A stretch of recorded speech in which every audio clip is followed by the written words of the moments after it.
Donald Trump has been laser focused, and his campaign was built to take on exactly one candidate, President Joe Biden.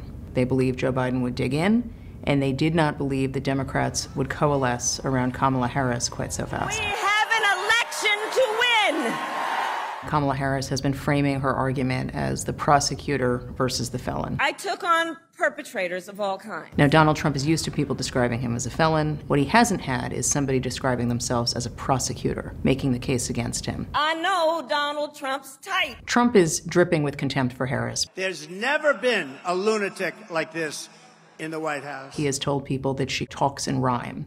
He has described her as dumb as a rock. He's been trying out different nicknames for her, which is often a sign that he isn't quite sure how to attack someone. I call her Laughing Kamala. Lion, Kamala Harris, Lion, L-Y-I-N apostrophe. Trump is pretty harsh about both female and male antagonists, but he does have a specific line of attack that he uses on women. He always describes them as mentally unstable. No, she's crazy. She's nuts.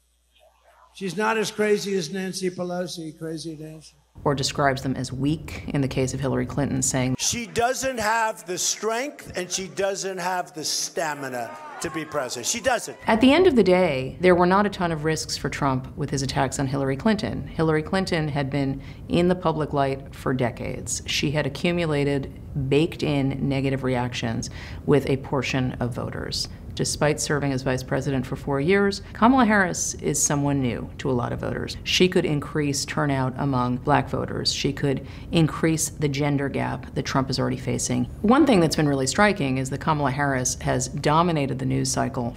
Often when that happens, Trump will do something to try to get it back, sometimes in self-destructive ways. On the one hand, you have Donald Trump doing what Donald Trump likes to do best, which is attack personally.